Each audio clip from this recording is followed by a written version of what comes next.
com muita alegria e emoção também, que a gente vai fazer mais um podcast do Faísca. Acho que a gente está no número 5 ou 4? 5? 5. Tava pegando a cola aqui. E a gente tomou a decisão, que é uma decisão tardia, mas ela não é menos importante, que é de poder ouvir mulheres jovens que estão na universidade para poderem falar um pouco qual a perspectiva delas em relação ao futuro, a relação delas com o mundo e qual é o lugar e a posição da mulher hoje, a mulher jovem hoje, né? Dentro da linha de raciocínio da garantia do direito ao cuidado em saúde mental, na infância, adolescência e juventude. Então, a gente está aqui com duas alunas brilhantes, uma do curso de medicina, outra da residência. Eu queria muito poder agradecer a presença de vocês aqui para poder inspirar outras pessoas, outras mulheres, outras meninas, outras gerações também, né? Porque a gente é de outra geração, sobre a perspectiva hoje do cuidado em saúde mental para a juventude feminina, para a juventude das mulheres. Obrigada, vou passar a palavra para a Kátia. Oi, gente, boa tarde, bom dia, boa noite para todo mundo que nos escuta. E estou muito feliz também. É muito bom estar aqui com a Kevlin e com a Ágata. Sem demora, eu vou passar a palavra para a Kevlin, ela vai se apresentar, vai começar a falar um pouquinho do percurso dela, da história dela, e depois a Ágata. Olá a todos, eu me chamo Kevlin, eu tenho 24 anos, eu sou aluna do 6º período de medicina da UERJ e, fui nascida e criada em Santa Cruz, né, sou uma mulher negra periférica. E faço parte do coletivo Negrex, né, que é o coletivo de estudantes e médicos negros nacional. Também faço parte do programa de Jovens Cientistas Cariocas dessa edição de 2025.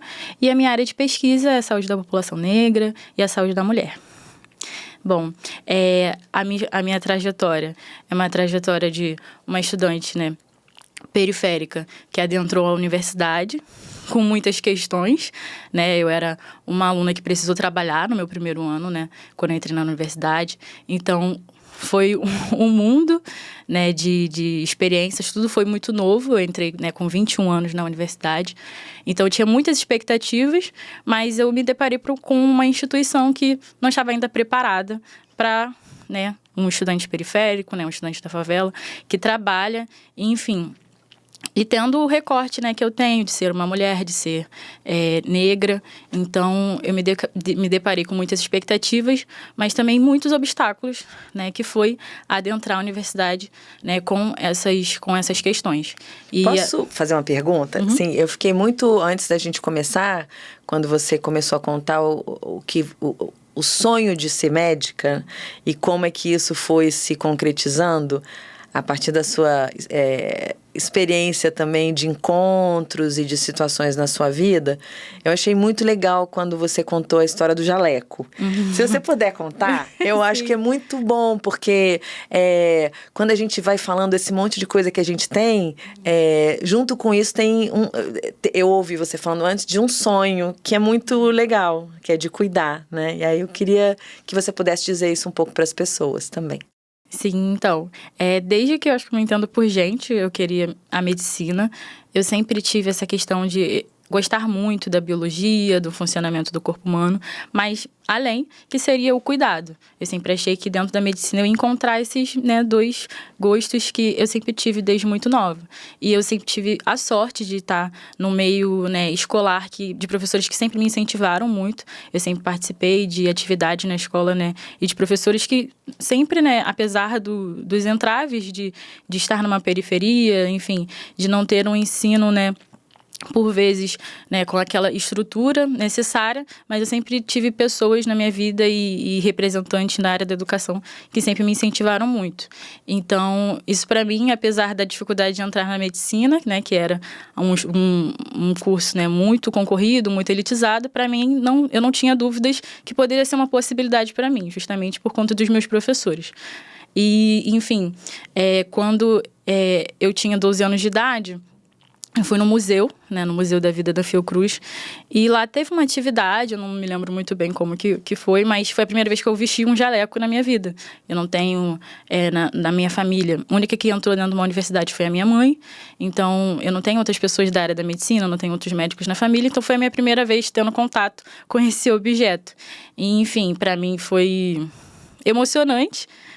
Era um jaleco enorme, um jaleco normal, branco, mas para mim foi emocionante, porque foi algo concreto, né? Foi, tipo, não era uma pessoa ali que estava me dando, não era uma representação de uma pessoa física, que também é muito importante, mas foi um objeto para mim que, né, me fez perceber que era isso que eu queria, né? E, enfim, e a partir daí eu adentrei em diversos projetos sociais, desde muito nova. Eu sempre gostei de estar perto de pessoas, né? E conhecer pessoas, ouvir pessoas e cuidar das pessoas.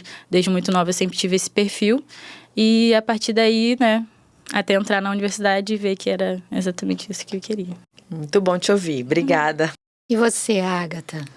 Olá a todos, meu nome é Ágata, eu tenho 25 anos, sou formada em Serviço Social pelo FRJ e atualmente estou terminando a residência em Saúde Mental no Instituto de Psiquiatria do FRJ. É uma grande alegria estar aqui com vocês, falar um pouquinho da minha trajetória. Eu nasci no Complexo do Alemão, eu fui criada ali e minha escolha pelo curso foi muito a partir das desigualdades que eu me encontrei, me deparei, eu tive acesso à escola particular e a desigualdade sempre me angustiou muito. Então, o serviço social ele foi esse lugar que eu encontrei uma base, uma fundamentação teórica para poder explicar, né, essa estrutura capitalista, patriarcal e que adoece tanto, né, a sociedade. Foi um pouquinho, né? E em relação à saúde mental, foi a partir de uma vivência pessoal. Aos 13 anos, a minha mãe passou por um processo de adoecimento psíquico, uma depressão muito profunda. E eu senti como que a dinâmica da minha casa mudou. Ela, enquanto mulher, né, era responsável por toda a reprodução social ali daquela casa. E quando ela adoeceu, as coisas ficaram muito difíceis. E a partir dali também eu comecei a me interessar pela saúde mental.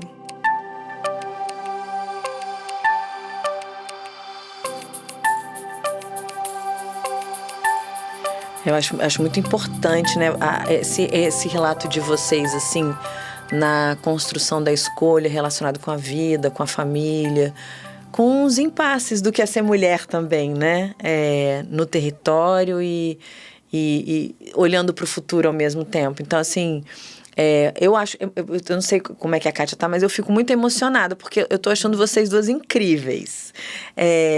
Fico pensando, assim, né,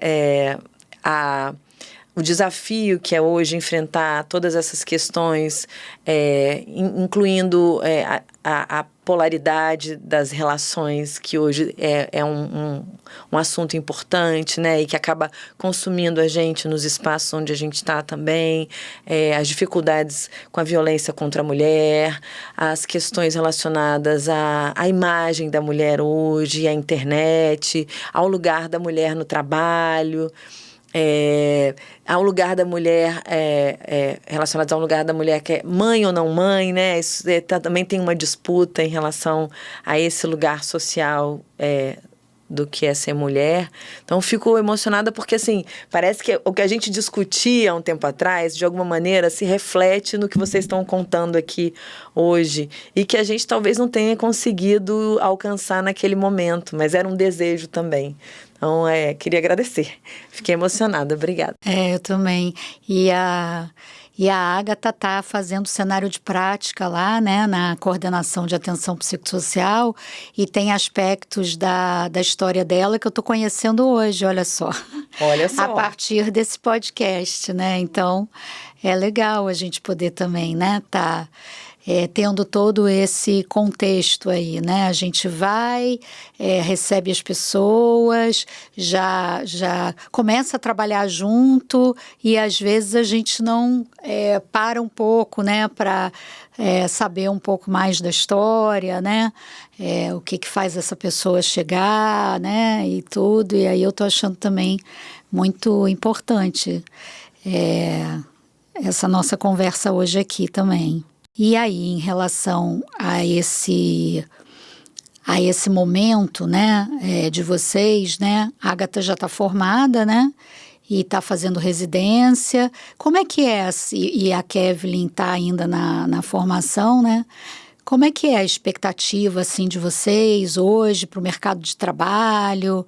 Então, eu acho um pouco complexa essa questão, porque acho que desde que eu entrei na universidade, isso sempre era um assunto quente. Desde que eu entrava na universidade, sempre isso foi muito exigido. A hiperprodutividade, expectativas, o ganhar dinheiro em si, construir um currículo perfeito. Acho que isso é sempre muito exigido desde que a gente entra na universidade. Então, expectativas a gente, né, tem sempre na medida do possível. As melhores, tentando ser sempre otimista, mas é difícil conciliar com a realidade, né, do mercado de trabalho, que está cheio, né, tem muitas pessoas, né, digo assim, na minha área médica, tem muitas universidades sendo abertas, muitos institutos, né, de saúde sendo abertos, muitas pessoas se formando, então, enfim, é sempre aquela questão da competitividade eterna, né, então, isso para mim era um peso quando eu entrava na faculdade sobre isso. Então, a pesquisa e a extensão foi um meio que eu encontrei de me achar diante desse cenário de extrema competitividade que é dentro da medicina, enfim, dentro da saúde. Então, para mim, eu olho as minhas perspectivas assim dessa forma. Eu compartilho também da visão da Kevlin. Nesse término de residência, a gente fica muito... nessa expectativa de terminar e conseguir um emprego, mas eu acho que olhar, né, para essa realidade, que às vezes a gente coloca uma expectativa de que vai ser, né, da nossa forma, no nosso tempo, mas, né, tenho corrido atrás na especialização, a gente, né, tenho trabalhado em relação ao currículo, estou com boas expectativas em relação ao mercado, em relação à saúde mental. Muito bom. Eu tenho uma pergunta para vocês. A rede está ouvindo a gente, né? A gente está fazendo esse podcast para que a rede possa também se inspirar no acolhimento aos jovens que hoje estão aí no território, cada um com a sua experiência. O que vocês acham que seria importante dizer para a rede, rede de atenção psicossocial? E aí estou falando também dos CAPs, dos profissionais de saúde mental que estão em diferentes pontos da rede. O que eles precisam...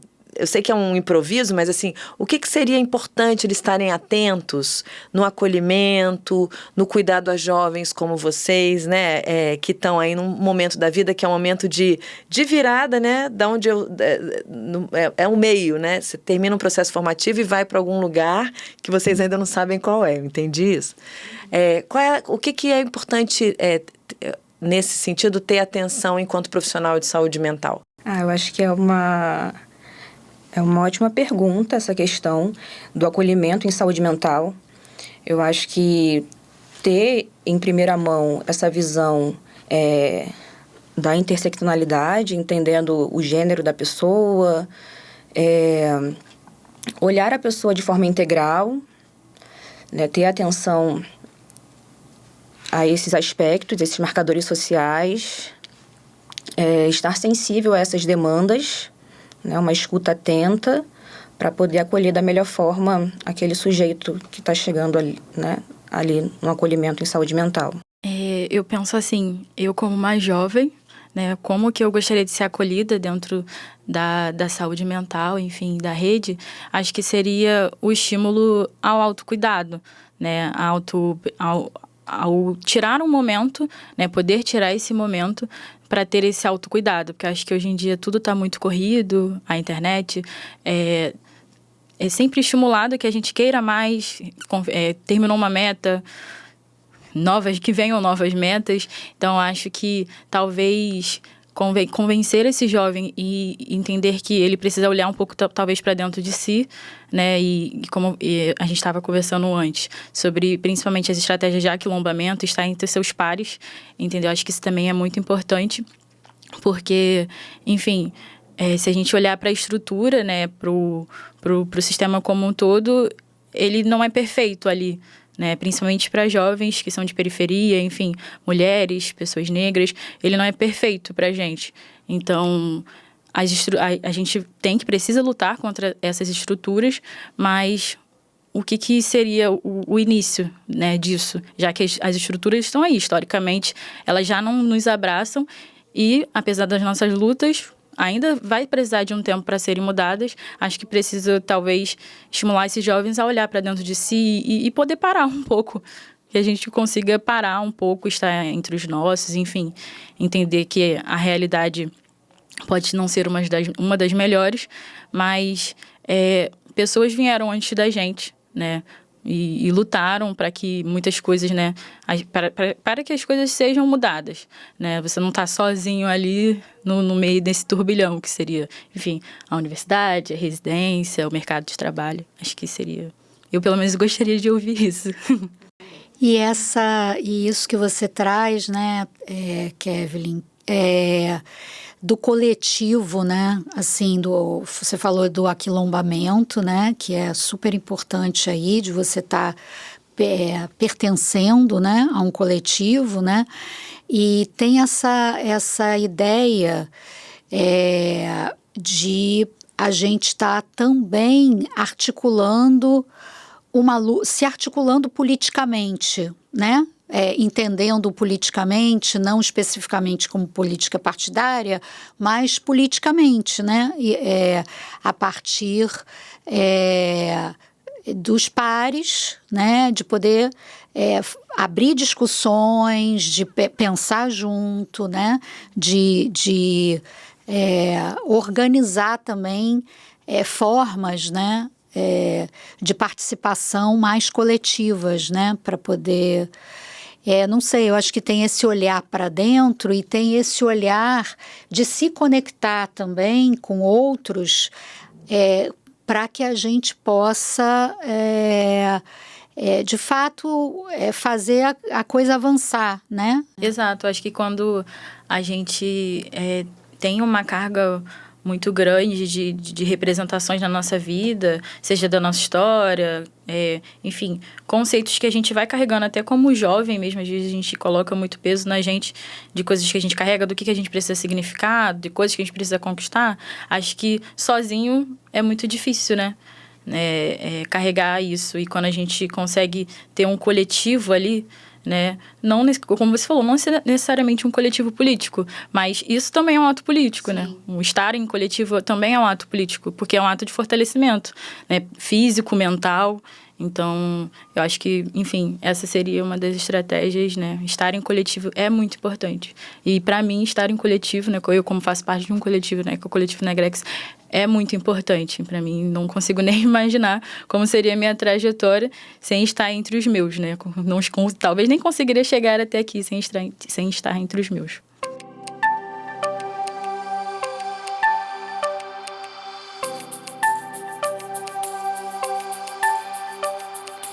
Eu tô ouvindo tanta coisa porque, assim, eu tô ouvindo garantia de direito, reconhecimento pela diferença, espaço para olhar dentro de si, tá junto com os pares, né, para poder se apoiar mutuamente.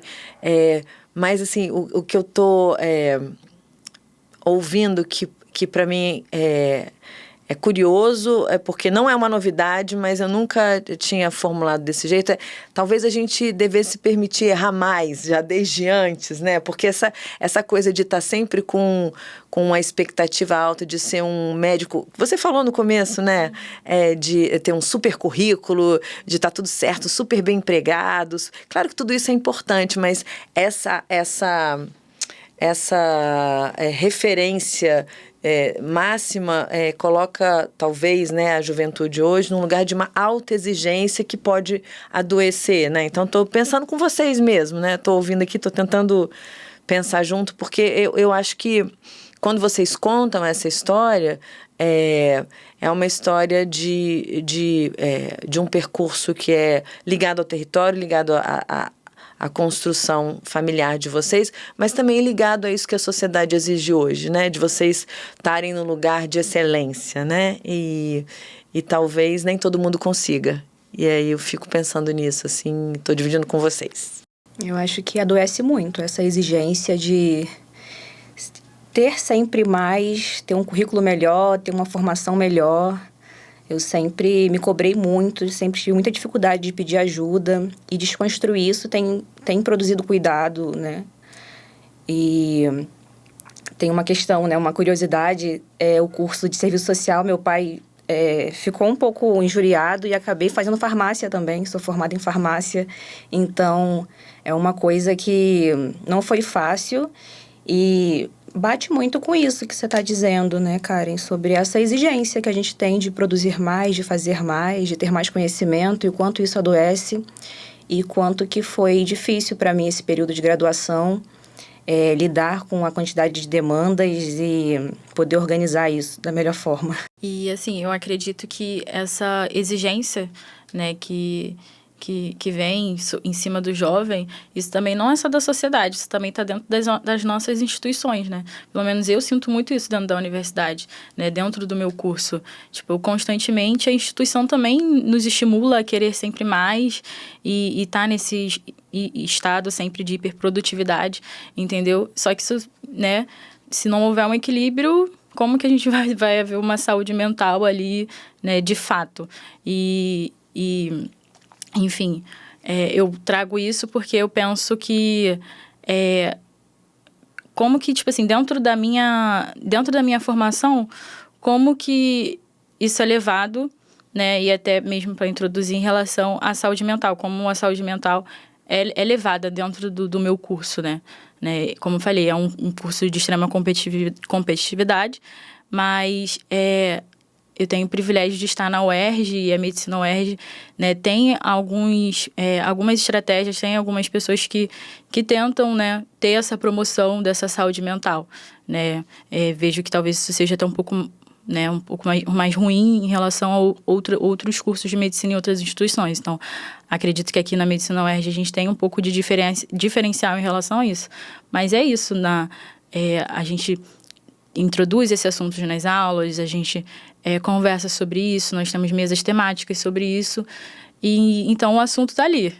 Mas, na prática, né, as estruturas ainda são adoecedoras, de certa forma. A gente acha que também tem que entender isso, que talvez a própria universidade, ela fortalece o jovem, ela é um produto de inovação ali, de mudança, de realidade, mas ela também tem, de certa forma, né, o seu papel no adoecimento também desse jovem. Por conta mesmo das estruturas, de uma estrutura tradicional, enfim, de que não entende talvez diferente realidade do jovem que está ali. Então, também entender isso, né, porque é isso. Você chegou à residência, acredito que por conta das oportunidades que você teve dentro da universidade, e a gente reconhece isso é bom, né? Mas também tem que reconhecer esse lado ruim, né, que está ainda dentro das instituições, que é não ter um espaço ainda, né, de fato, fidedigno para abraçar o jovem e a saúde mental que o jovem precisa. Vocês acham que a gente ainda vive um momento de estigma em relação a esse tema da saúde mental? Mesmo depois de uma pandemia, onde a gente pôde falar muito, né, dessa questão, as pessoas ficaram sozinhas, muitas delas, né, ficaram impedidas de socializar, de estar... Eu me lembro que na época da pandemia, esse assunto da saúde mental, ele foi bastante falado, né? Porque o ser humano sem possibilidade de socializar, de estar com outros, estar com muitos, né? É uma coisa por si só adoecedora, né? Mas vocês acham que ainda a gente vive sob esse estigma toda vez que fala de saúde mental, na vida de vocês? Eu acho que não. Não. Que atualmente tem sido muito mais difundido nas mídias, na internet, tem se falado muito mais sobre a saúde mental e o estigma diminuiu. né? Acho que falar que não existe é muito forte, mas eu acho que diminuiu. É possível hoje falar mais sobre, tem mais abertura para falar sobre. Eu acho que está mais possível falar. Compacto da mesma visão, assim, tipo, acredito que muitas coisas mudaram, acho que já tem muita abertura pra gente falar sobre, mas acredito que ainda tem aquela visão ruim de que o jovem aguenta tudo, que o jovem tem a energia de jovem, então ele consegue, apesar dos problemas, tipo, ele consegue. Eu acho que ainda tem, infelizmente, esse lado, entendeu? De talvez diminuir um pouco a dor do jovem, sabe? Tipo assim, é aberto, é falado, é dito que é importante, mas talvez na prática não é tão importante assim. Talvez o jovem aguente. Não, o jovem aguenta um pouquinho mais, sabe? Acho que talvez o estigma esteja voltado mais para esse lado. E jovem e talvez mulher aguenta muito mais, né? Porque eu acho que tem isso, né? As mulheres, elas aguentam, né? Então, acho que quando você falou o jovem, eu logo pensei, cara, mas isso ainda é elevado a alguma potência quando se trata de mulher, essa exigência, né? De aguentar, de... Não, dei uma volta aqui.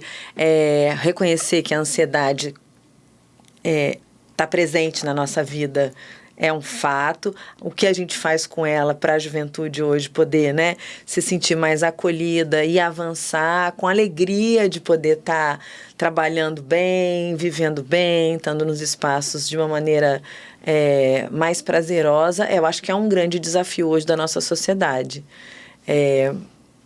Eu acho que, assim, o que vocês me ensinaram hoje foi isso. Queria mais uma vez agradecer.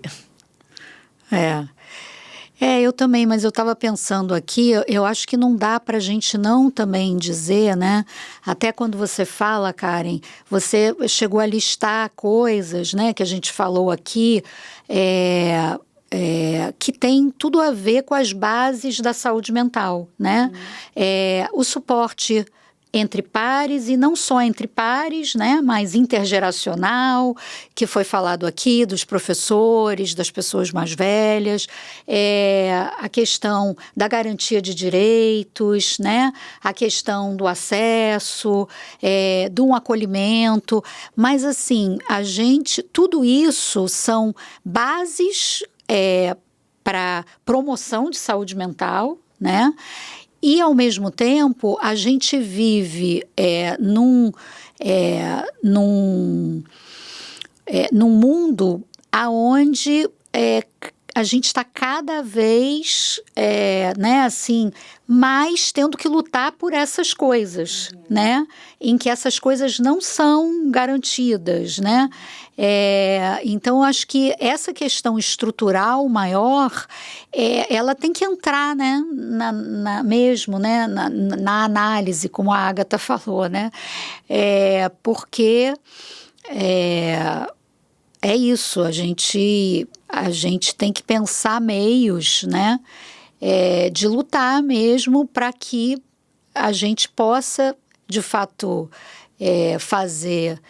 deixar claro que com o hiperindividualismo, a ideia de que você tem que dar conta de tudo, que é tudo você, que é você que é o seu... né? Você é que se faz, você é que precisa estar respondendo. Essas ideias que estão, né, super em voga, né, elas são muito adoecedoras, né? Então, é isso. Acho que a gente trabalha um pouco contra essa corrente, né, de ideias que também são veiculadas como se fossem verdade. As verdades, as sobrevivência. As verdades.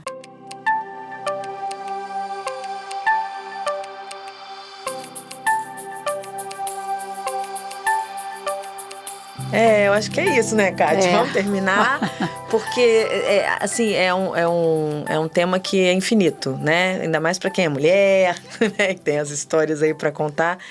Mais uma vez, queria agradecer Agatha e Keilane, pela coragem de dividir um pouquinho da experiência de vocês em serem jovens mulheres entrando no mercado de trabalho com todo esse cenário e por ter compartilhado também algumas possibilidades de solução para que a rede possa lidar com isso de uma maneira atualizada.